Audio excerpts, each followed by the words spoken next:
am very, very driven. Like, you give me a goal, I will tear it apart to meet it. Like, I love a challenge. I can do this. I can make this happen. And told my husband, okay, trust me on this one. I've got this. And the second I got that yes and saw like people want to support local right now. How do you manage running a business with your children? Handling all the hats, wearing all the hats that you have to wear. How do you manage that?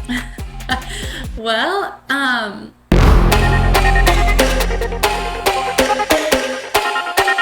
Welcome to Green Country Conversations, the podcast where we hear about the stories and learn about the people that make Northeast Oklahoma truly great.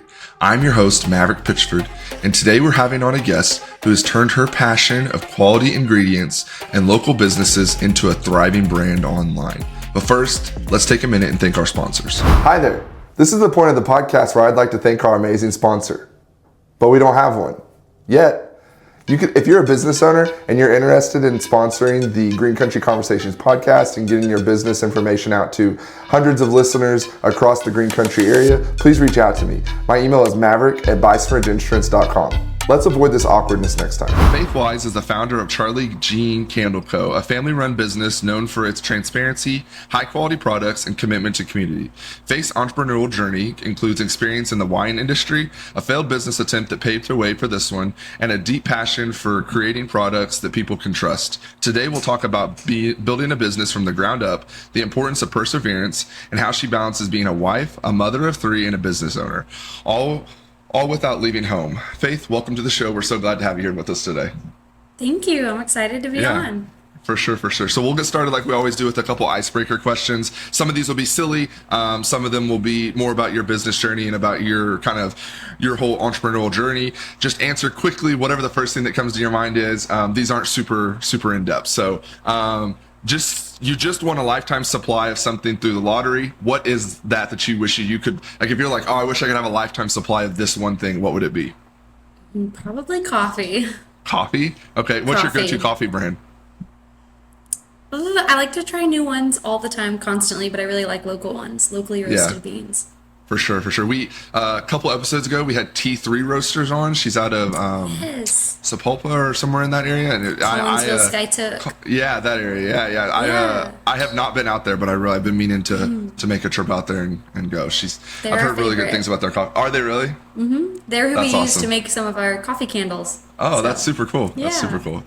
If you had to describe your job to a candle maker, as a candle maker to a toddler, what would you say? So my Maverick, my oldest son, he asks all the time like what we do and tries to ask, kind of explain. I know you have kids around the same age, so how do you explain to them like this is what mommy does?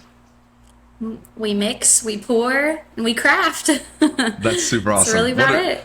Yeah, what a great way to explain that to them. If your business had a signature scent named after you, what would it smell like? So this is the Faith Wise candle. What would it smell like? What's your smell? It would smell really masculine and like the outdoors, just being outside, really? Fresh air, green grass. Yep. That's awesome. I love that. Those are all smells that obviously I love as well. So that's super fun. So obviously you built a business entirely from home. What's the best and worst part of working from home? Ooh, the best part is definitely that it's in my backyard, so I don't have to leave my kids. I can run out there and do something during nap time. I don't have to feel so split. I have the ability to quickly do things like that for people who need something quick and fast, no matter what area of motherhood I'm in. And then the worst part is probably I don't really turn work on and off. I mainly hang out with my kids, so I'm always constantly trying to do things in the back of my brain and on paper. Every time I think of something, I have to run and grab paper and write it down, find a notebook, try to get it out. So that's probably not the best for me. Yeah, when I first opened Bison Ridge, my office was one of our spare bedrooms, and I remember like it would be 1 o'clock in the morning. I'd wake up and be like, oh, I got to do that, and I'd run in there real quick. And it's like it changes a little bit when you have an office, but even then, like you're still as a business owner. I tell people this all the time. Like you and I both know that like we don't shut it off. Like you don't go home and like sit on the couch and stop thinking about your business. Like it's a constant thing that you're always thinking about. But it's such a great honor to be able to do that. So I think there's pros and cons to both of those things. If you could go back 5 years and give yourself one piece of business advice, what would it be? Ooh, that's hard. There's a lot that's changed in 5 years. I would I would say to just have more confidence. I think that I acted like I had confidence and I went for it and had to go get what I wanted, but I didn't really trust in God that He would actually provide this for me. So I think I would just have a little bit more trust and a less hesitation and anxiety around it because, I didn't know what it was going to turn into. So. Boy, that's such a hard thing to do though, right? Because it's like, God, I know that you're opening these doors and providing this opportunity for me, but it's still scary to take that leap. And I think that's part of the human nature, right? To be afraid. But then that's where we have to lean on our faith and be like, all right, God, this is really you. And this is really, but I mean, it's easier to sit here and talk about that now. Whenever you're opening the doors to your business, it's like, it's so scary. I remember definitely those feelings. So last icebreaker question. You once wanted to live anywhere but Oklahoma. I guess this is a two-part question. Where else did you want to live? And what changed and what made you want to stay in Oklahoma? Okay. So this is big for me. I have always been very passionate. Any of my friends in college always knew that I was getting far from here. And it's kind of funny because all four of my other siblings fled. They are all in different time zones. They live everywhere. I'm the only one that is still in Oklahoma out of all five of us. And it was something that we always talked about. My husband at the time, when we were going through marriage counseling and about to get married, they wanted to talk about this. They were look, like your husband wants to live in his family's basement and you want as far away from here as possible. What are you guys going to do? And we were like, oh, it doesn't matter. We want to be together. We'll figure it out. And it's just funny because God just put us where we needed to be and it made it happen. But I wanted to live anywhere. I mean, Arkansas all the way to Utah or Oregon, somewhere outdoorsy, hikey, just try something new. I was like, Oklahoma has absolutely nothing. It's just a bunch of grass and fields, and I want to experience new things. And then as we grew in like friendships and with our family, and really this business, we were here because of his school. He got accepted to PA school at OU Tulsa. So we moved here back from OKC when he was trying to get in. Because in-state is much cheaper than out-of-state. But when he gets his license, he would have to stay in Oklahoma. And when we came here is when I had a 2-month-old baby and the pandemic hit. And so I really had no options of other work things, and I didn't want to leave my baby. And we needed money because he was starting school, and he was going to be gone 7 days a week. And so just with starting this business, I had no idea. Seeing the ways that the community provided for us was unbelievable. The amount of support we had, the people that stepped in, the friendships we built and grew from old friendships, of other people that had moved here from college and are really, really close friends. The way that this community just provide us a full-time income and continue to just support us and cheer us on, and the amount of resources we had here, we just absolutely fell in love. It was like we couldn't leave. We couldn't leave what we built. We couldn't believe what we had. It was amazing. We can go visit anywhere we want all the time. I can visit any of my siblings. We can travel on vacation. But I don't want to move somewhere and not have the support of the amazing people out here in Oklahoma and the friendships we've built and leave this community behind, because they've been everything for us. Yeah, I agree completely. I tell Lauren this, obviously we met in high school, but my plan was to go far away. Like I wanted to go to New York. I wanted to go live in the city. I didn't want to be here. I was like, I can move home if I want to. But it's so funny how God works and has other plans for you. He's like, that's what you want, but here's my plan. And you can't even grasp how great his plan is for you. You know what I mean? It's like you have to just be willing to give into that and go with that plan. But it's scary. Like we talked about earlier, having that faith is super scary. So yeah, that's an awesome answer. Well, let's get into some industry talk. I want to talk about your business journey. What inspired you to start Charley Jean Candle Co? I know you kind of already touched on it a little bit, but maybe dive a little bit deeper.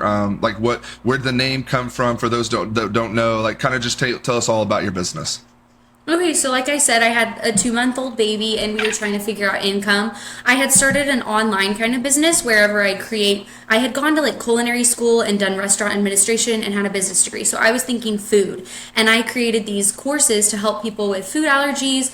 Anyways, and it was online and marketed online, and it just did not sit well with me. Like my stomach was turning over. I didn't feel good about it. I was investing money into it, and it was starting to run dry, and I was going all out, and I had created this entire class, but people could basically buy and sign up, and it was supposed to be passive income, and I just didn't like it. And looking back, it wasn't me. I am very personable. I love people. I'm an extrovert.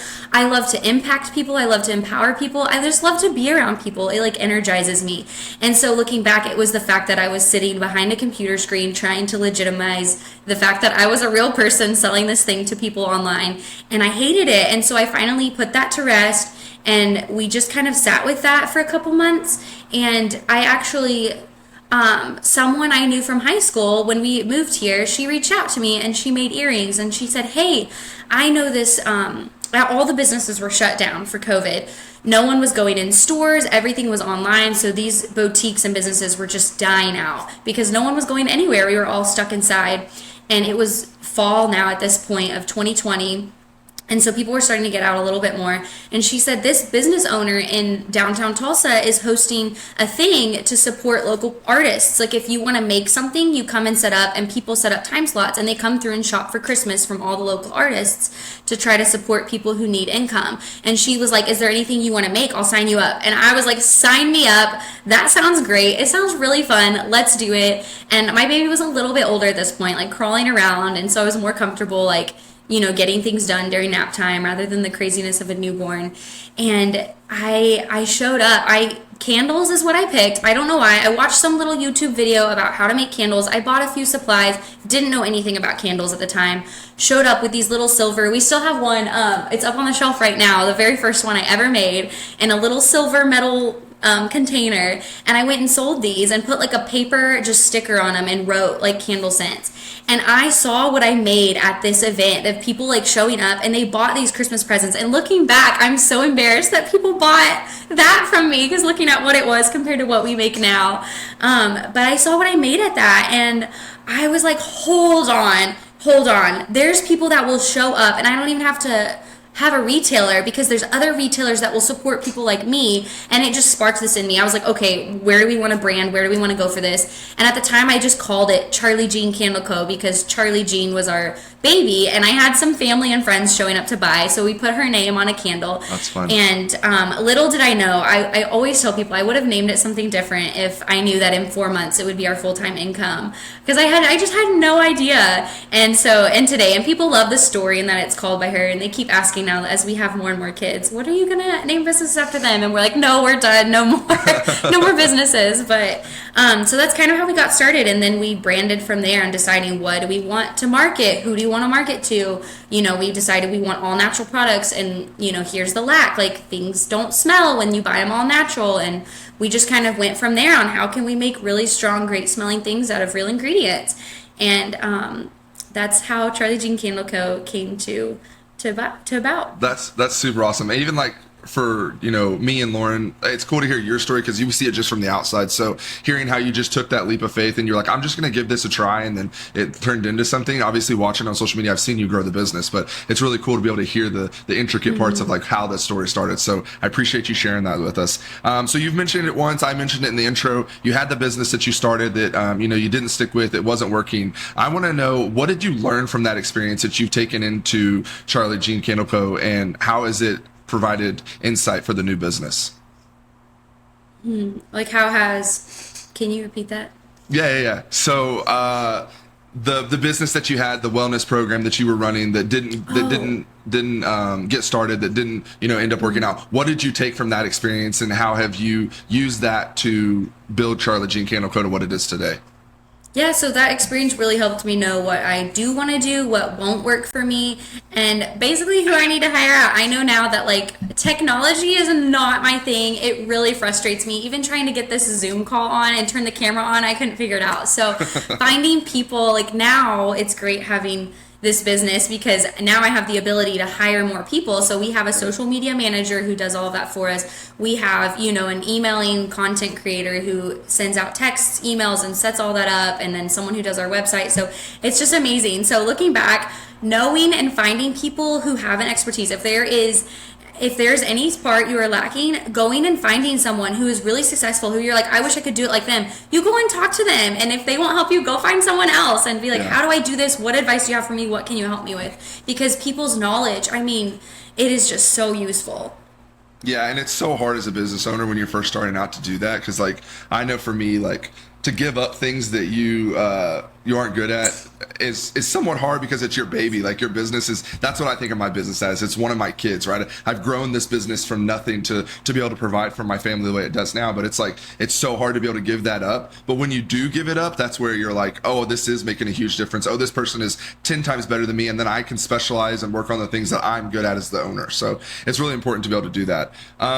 So I know there's a moment for my business, and I'm sure there's one for you, that you can look back on and you're like, I knew this was the moment that this business would be successful. Obviously, like I know that there's, you told the story about going to the craft fair, and people coming and buying the candles for the first time, but you probably even from then had doubts to where it's like when you were starting, you're like, I don't know if this is going to work. Was there a moment where you're like, oh, this is for sure going to be a legitimate business that I know can like provide for my family? Yeah. So really that day when I came home with the idea, I felt that way. I am very, very driven. Like you give me a goal, I will tear it apart to meet it. Like I love a challenge. Me and my husband are just such hard workers. We just like, we love to figure things out.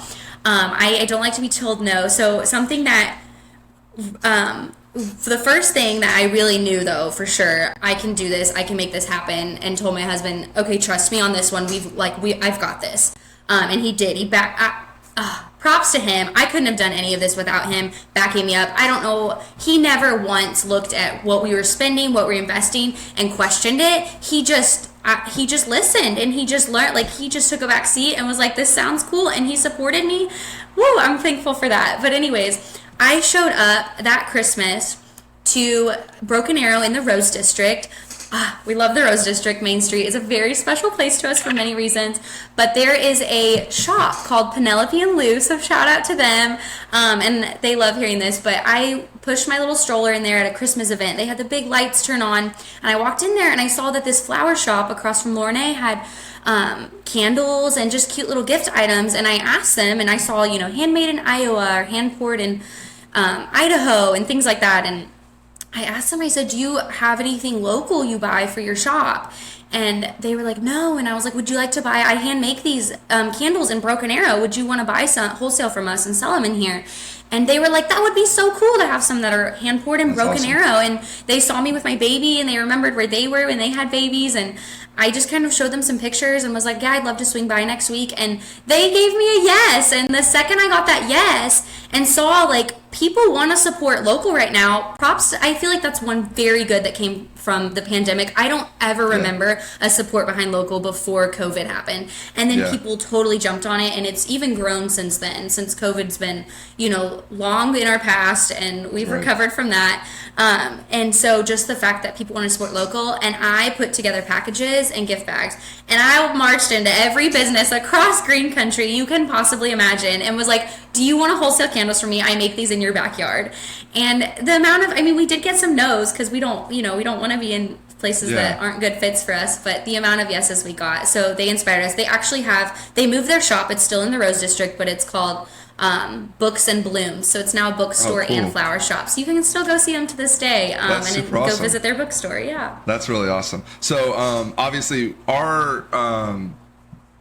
our paths are very linear. Me and you're running businesses starting at the same time, but then also the fact that we both have 3 kids. And I know how hard it is to run a business with children. So why don't you tell the viewers, the listeners, how do you manage running a business with your children?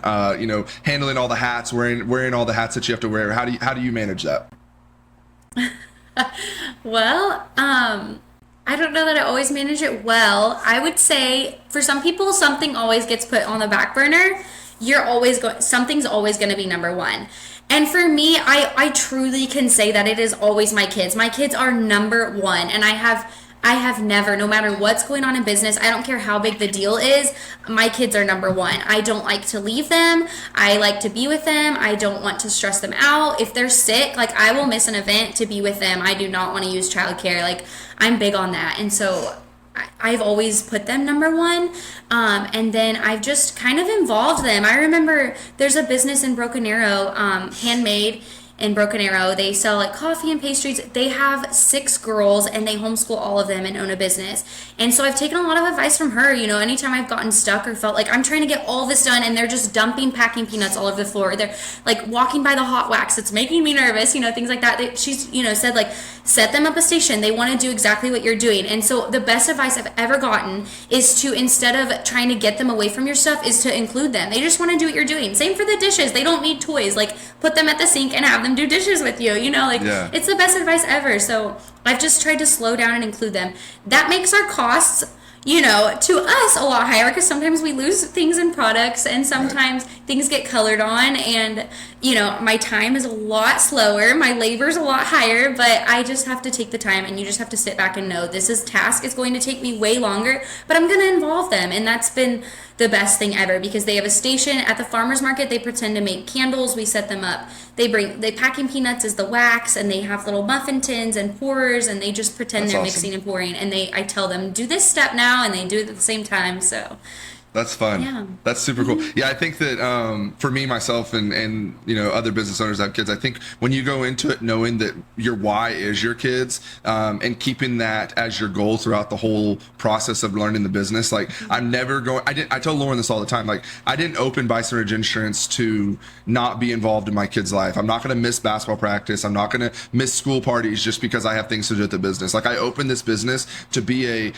you know, involved and engaged dad with my kids. And I think that as long as you keep that, and that's exactly what you're saying, as long as you keep that in the forefront of your mind, then it's not really that hard to manage, because you're like, oh, this is the reason I have this business. Whereas vice versa, you're like, oh, I have this business and I have kids. Like it's harder to kind of manage that, I think, whenever we have those priorities swapped. So yeah, that was great. Yeah, my husband and I always say we could be millionaires if we didn't have kids. We would work ourselves to death, but that's not, you know, like, being with our kids and playing with them is much more valuable than any amount of money we could ever make. Yeah, for sure. And like the value and the life lessons that you're teaching them just from being like running a business. Like I think about that all the time with my kids, like showing them what it looks like to really grow something is really important, and I think very valuable, more so than we probably even know for them in the future, because they'll look back and be like, oh, I remember mom or dad, you know, working really hard and creating this business, and then they'll be able to do the same thing. Whereas, you know, if you never do that, you never chase that dream, then your kids will be more likely to be like, oh, I can't chase my dreams because my parents never did either. So I think that's really, really important. Well, I'm going to switch gears a little bit here. Talk about the importance of transparency in products. Why are ingredients such a big deal in your industry? So, you know, I know that you have really taken a focus on having clean, you know, good ingredients for your body. You're, you know, involved in your candles. So talk a little bit about why you made that choice and why it's so important to you. Well, I mean, to be completely honest and transparent, I was not big. I was not like super crunchy or into the all natural. Like 5 years ago when we started, I didn't know any. I mean, I burned a Bath and Body Works candle. I used whatever soap like that smelled good. I used perfume. Yeah. I was not super passionate about it. I will be completely honest. That was on trend.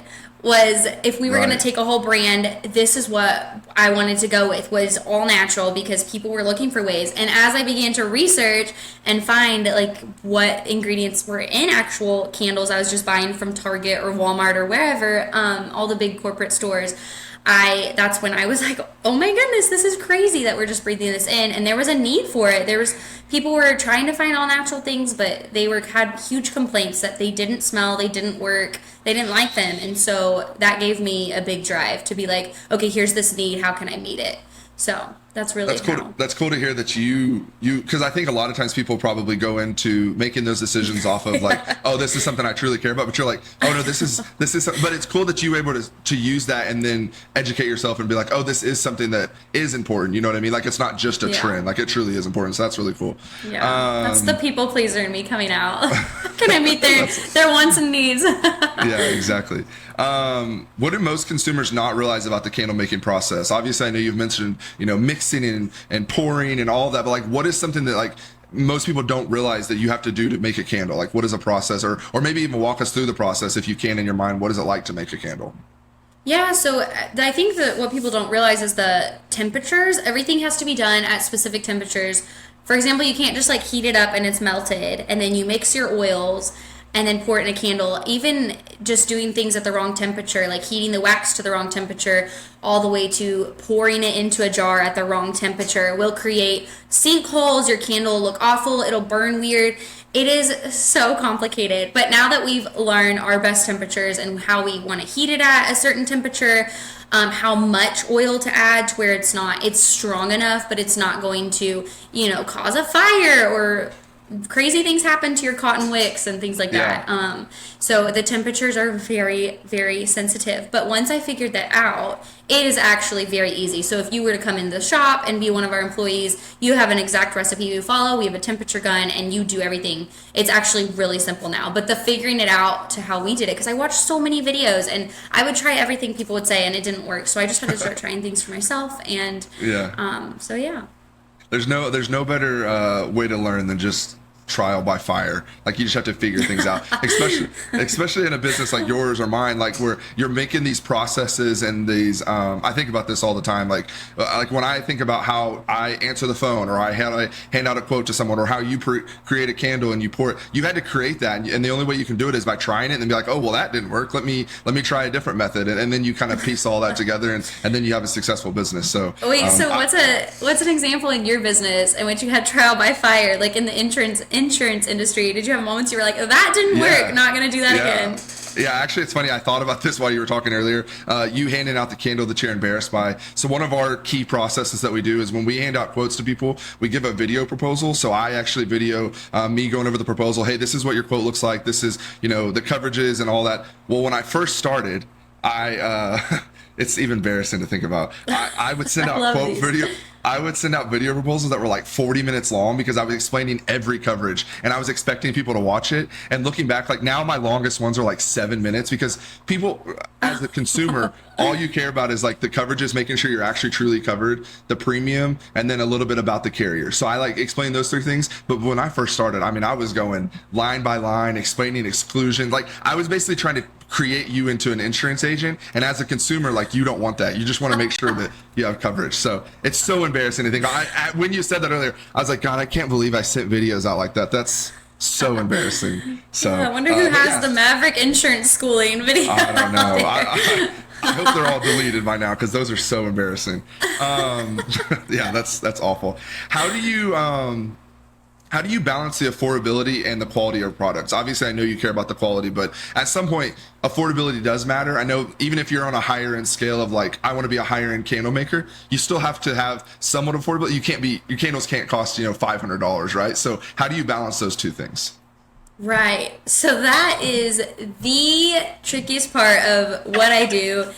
The real ingredients. That's why you have to find people who want what you have, and not like, it's totally fine if other people want candles that we do not sell from Walmart, whatever. That's totally fine. They're not our market. The real ingredients and all natural things, one, are scarce. It's really hard to find and source them. And then when what we buy is out of stock, that's a major problem too, because we can't just go get it from anywhere because it's not chemically manufactured things that are just being put out like crazy. Right. So the cost is insane when it comes to all natural products. And we do have higher cost, higher priced candles because of it over the years as we've grown and being able to buy as in bulk as possible. And now that we have the shop, our big 2,400 square foot shop we work out of, we're able to buy, big pallets of stuff because they can sit in here. Whereas we couldn't do that before when we were running this business in our 800 square foot home in a little neighborhood. Yeah. So the cost that's been really hard, but it's also really important to us. And then that's where I'm really thankful my college degree has come into place. Didn't think I would use those things that I was learning in school. So shout out to my professors out there. But that's awesome.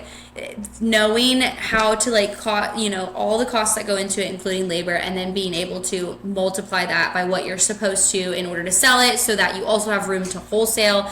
I didn't even realize I was using all of this knowledge until I was talking to other people starting out who they were making like 50 cents a product at the farm, and I was like, what are you doing? And it was because they were like, it's just a hobby. And I realized how much my schooling came into place of being able to successfully keep this going so that we could expand and do this full time. That's super cool. Yeah, I thought about that. How your degree, it's cool how you're using it without probably even how it was meant to be used. Like that's a really cool way to do it. What's one ingredient or practice in mainstream candle making that you think should be changed? Like if you had a magic wand and you could wave it and make, all the Bath and Body Works or all the Walmart candles, if there's one thing you could change in their process or the product, what would you do?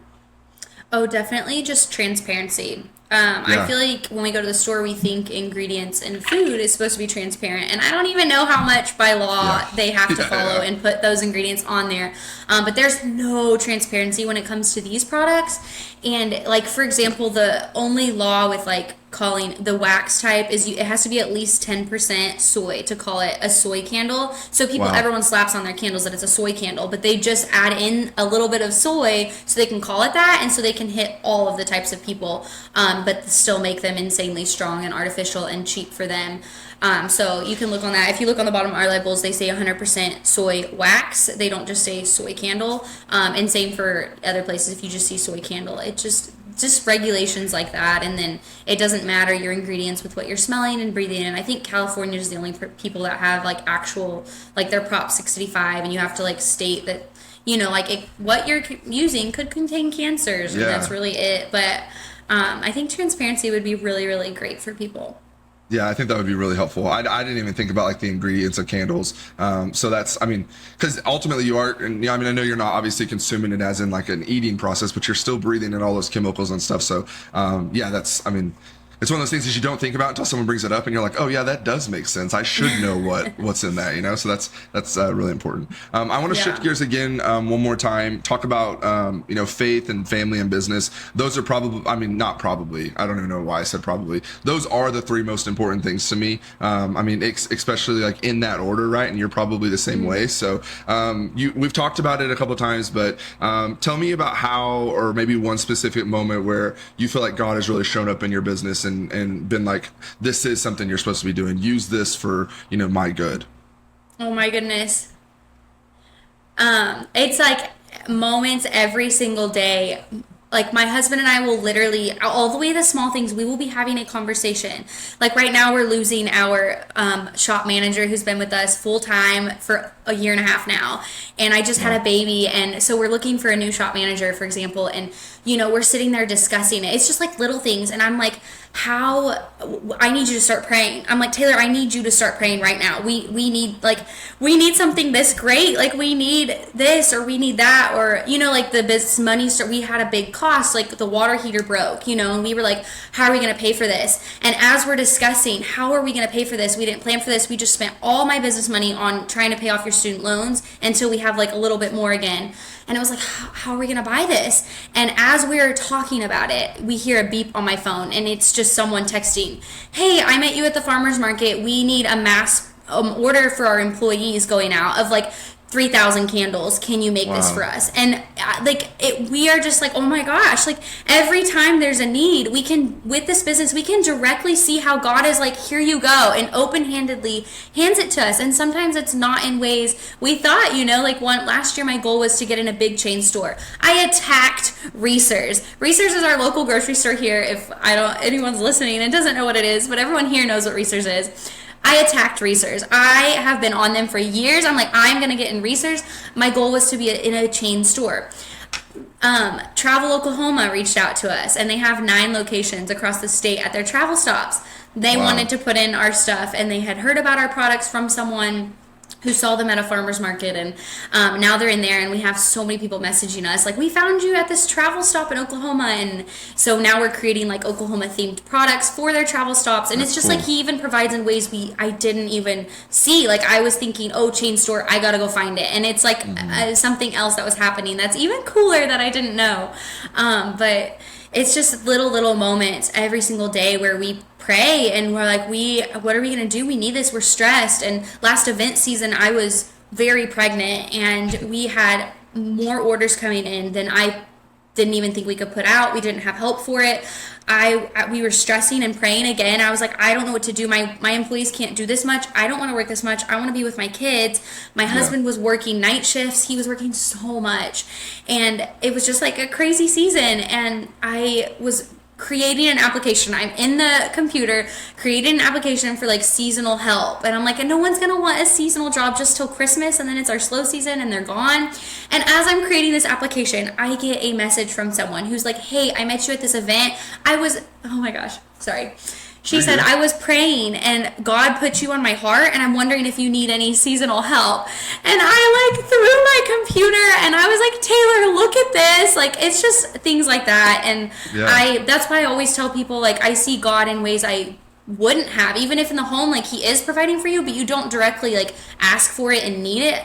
So you're not like catching it or you're able to see it as much. And I really think that's the reason I'm most thankful for this business, is because it's just been amazing. That's amazing. Yeah, I think too, like the conversation. So Lauren and I are obviously extremely involved in our church, and I lead a youth group, a small group for our youth. All the high school boys, and I tell them, if not weekly, once a month, that, God's going to close doors for you that you think are really, really important, that you should be walking forward. But what he wants you to do is turn around and look at him, because he has a door there for you that you didn't even know existed. And that's the way he works, right? And it's like, you're talking about that in your business. And it's like, I'm so grateful for people like you and businesses like mine, where we can go out and we can use our business as the mission field. And I think a lot of times business owners don't realize that like you can use your business as your mission field. You're spreading the word, and any interaction you have at a farmer's market or with a client or with a customer, and you're able to use that as a way to just spread the word and spread the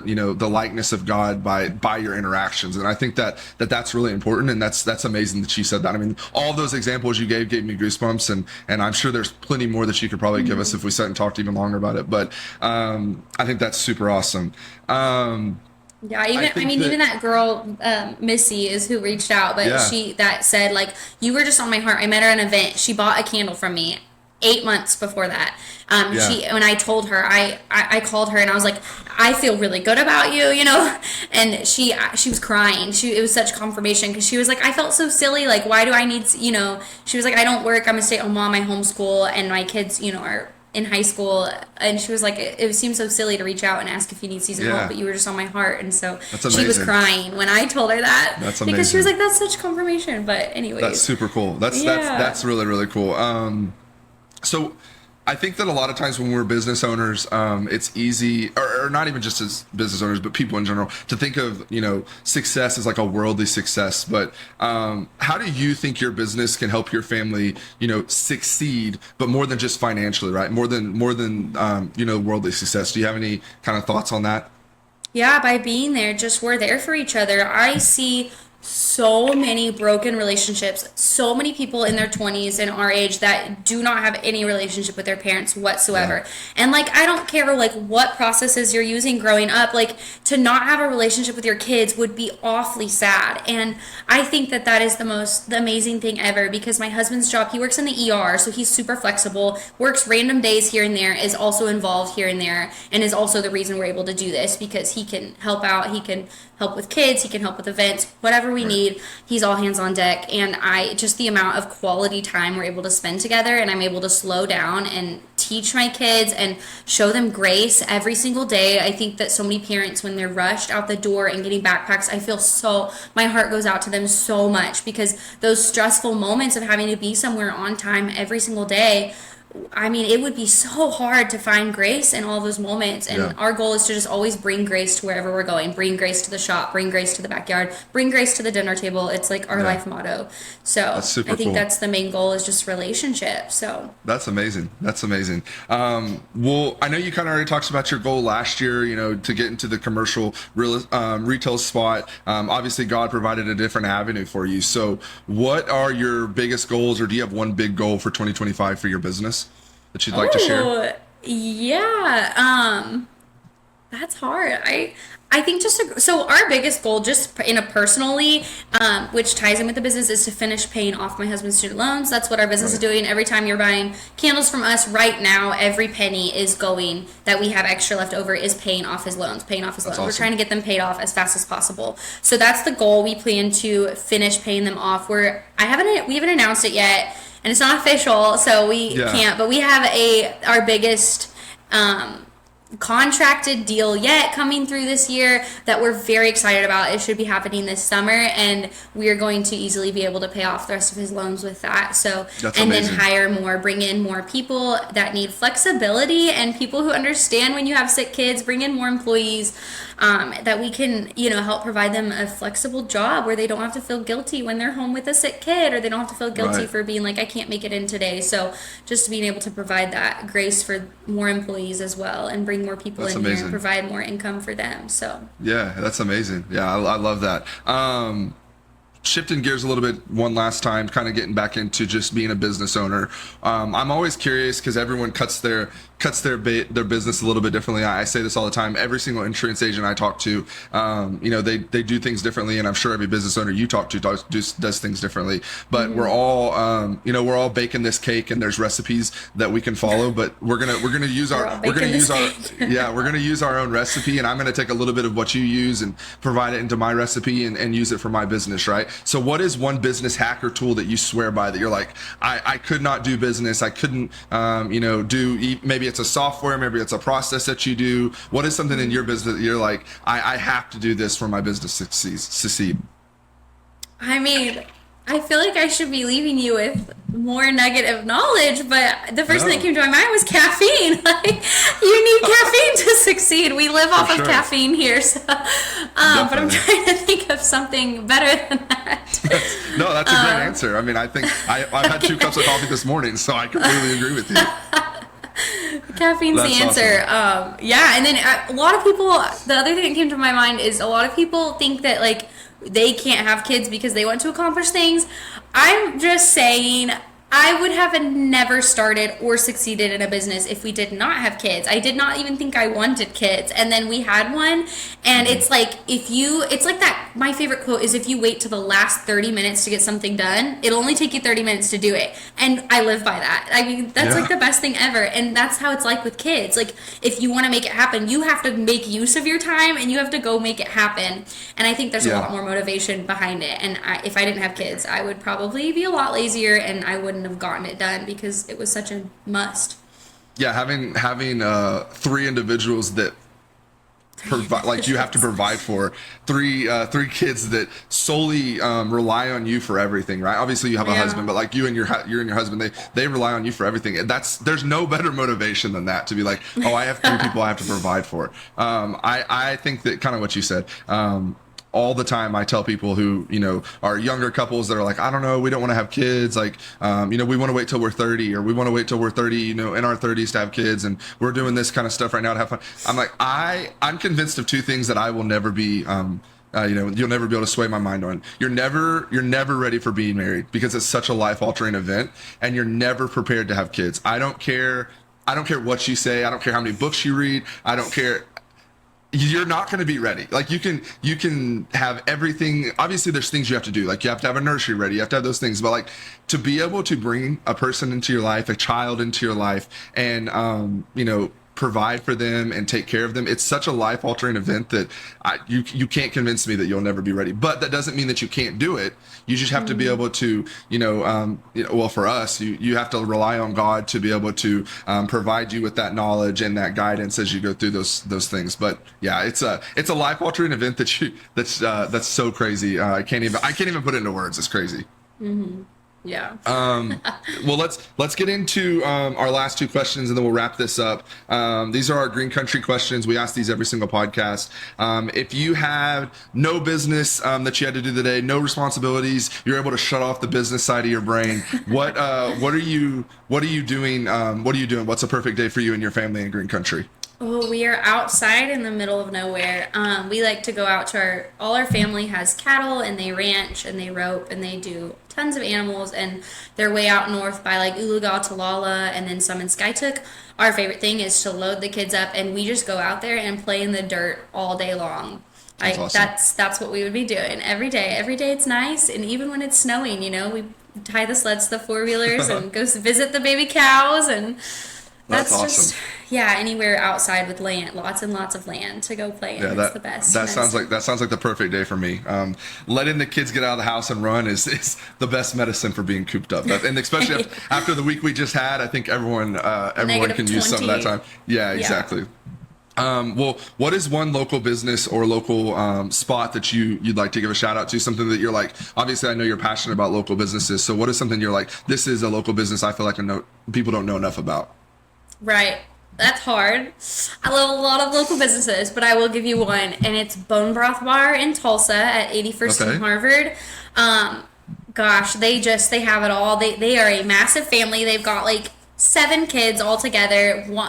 They've got a set of triplets, and they're all young, and they have Bone Broth Bar where they used to sell at farmers markets and make bone broth, but now they have it's like a coffee shop and broth bar and restaurant. You can go in, and they are ingredient freaks. Like, if you are worried about ingredients, they will not bring in anything that is not you just have to look them up, and so you can trust them, and you can go and order anything off their menu. It tastes amazing. It's insanely healthy, all real ingredients, and then they bring in some local people. You can find our candles there, and then they have a bunch of local foods you can buy and take home, as well as local meats and stuff too, that are just amazing. We love that place. You can go get a hot cup of broth, you can get a coffee, you can get sourdough, you can order white chicken chili when it's cold, you can get your kids peanut butter toast, they're amazing. That's awesome. We love that family. We love their business, and they are thriving out there. That's awesome. Well, I've driven by it multiple times and never went in, so I'm glad you said that, because now I'll go in and get some white chicken chili, because